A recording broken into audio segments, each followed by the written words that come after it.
Our film, The Snow Leopard Sister, is about two women from my home in Dopo. It's in the high remote Himalayas of Nepal, about conserving a snow leopard, one of the endangered species in the world. And the film is also about Choki's sister Cheering as our protagonist, and she is determined to save the snow leopard population there from extinction. And in the process, she mentors this 17-year-old girl. And the two of them sort of form this very important friendship and sort of sisterhood that helps save the snow leopard, but it also helps them move forward in their lives. In 2020, my sister, we got an news about 45 goats, more than 45 goats being lost, attacked by snow leopards in this very remote village, 4 days walk from my home. It's called Komang, where Tenzing is from. And Tsiring could not go. She assigned me to go and distribute this fox light that keep away snow leopards from killing the goats. And that's where I met Tenzing, stayed with her for 4 days, and I knew that she's the one that we wanted to tell story with with the team. But there's more credit to be given to Choki. You were a documentary photographer, and this was Choki's very first film. She started filming her sister, and you asked, Choki, I don't want to speak for you, but you asked me to help. So I've lived in Nepal for 20 years, and our friendship sort of started creating this project, and we started to see how important Cheering's story was, and how important this film about indigenous women being the key to conservation was. And that's when the story really came together, and we were very fortunate then to bring Andy in and Noah Media Group. I was asked to go on this crazy adventure in the Himalayas with these two, basically. And yeah, as a director and a cinematographer, it was just, it was like an experience like nothing else, really. And Dolpo as a place is like nothing I've ever seen before. And you guys have to watch the film to really experience it. It's a beautiful place, the people are beautiful, and I got to work with such beautiful people as well. Just to give some context, our location is 10 days walk just to start filming. This is one of the last most remote places in the world, and we spent the whole time there was 4 of us and Cheering, Yes. and then Tenzing, and we spent the whole time on foot, working with the locals and just filming on our own. It was a very intense experience.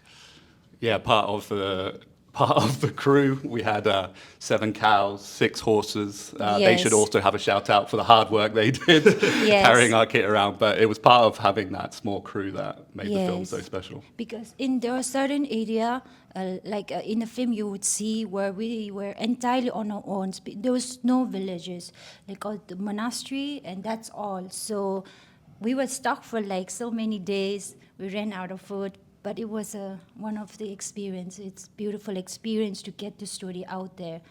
I always felt that, there is so much, especially for this story in our home. Yes, documentary photography is there, but there's so much to tell, so much more to tell. And filming is a way to help my people to give their voice. And there's so much more to tell, and in just sticking to photography wasn't enough, and bringing the story is the medium. I felt this film needed to be told, and that is why I reach out, sitting, and we reach out to Ben for asking for his help and then Andrew for how to shape this film into because we needed to tell the story in a larger. If it's so very still, there was need to tell this in a very larger film. Yeah. One of the things that really struck me about the project was, from the very beginning, the community members were so, it was so urgent that their story be told. It's not something that we in the Western world often conceptualize, but in these really remote areas, the community members were stuck between their very livelihoods, their life savings were being wiped out by this beautiful, endangered, protected animal. And they understood that dichotomy, but they were trapped, and there was no way for them to find a solution or find a way out. And that's the need Cheering was responding to.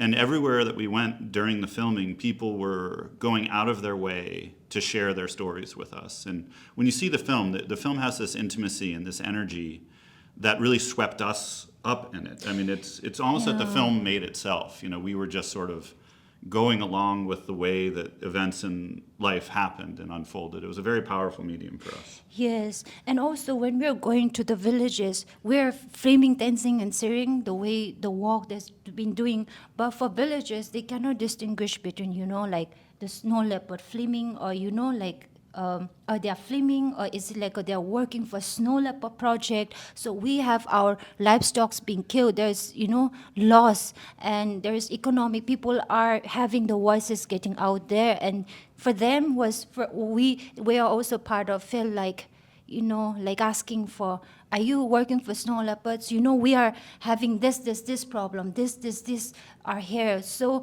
in a way, it was meant to be, like we were at that right time to listen to them, and they were reaching out to us, and we felt this needs to be out there, yeah. In Nepal, when we speak about the worldwide, the snow leopard population is about 4,000, 3,000, and among them, Nepal is has the populations, and among Nepal, Dopo, our region, has one of the highest population, and that's where there was a recent study done by WWF about 2 years ago, like a 90s snow leopard population.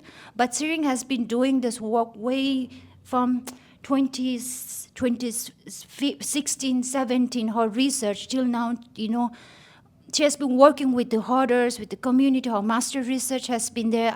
I'm be so glad she's here to able to speak her expertise. But and her research shows that the conservations, I think it's not enough. It's not happening enough in Dopo, and especially because it's so remote.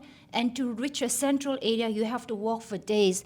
And losing one livestock to a family means, annually they depend on livestock. 2 livestock loss means they're depending on the survival, eating. They have to, food to cover their, what to eat, what to wear, all it depends. And Sering has where to bridge this gap. She has been working and then found that the whole work bridges where local can have the economic benefits, but also they can protect the snow leopards. And in her research, you can show that there's lots of retaliatory killing and impact to snow leopards, and looking at both sides. That's how she wanted to bridge the gap. How to make this a better for the people, but also the snow leopards thrive in our area, home, and for the world. The snow leopard maintain the species numbers. Yeah. I think it's important too to note that of the 90 snow leopards, Cheering has documented 11 deaths. 11 till now, yeah. And that's just been in the past few years, so the Yes. population is very much threatened in that area.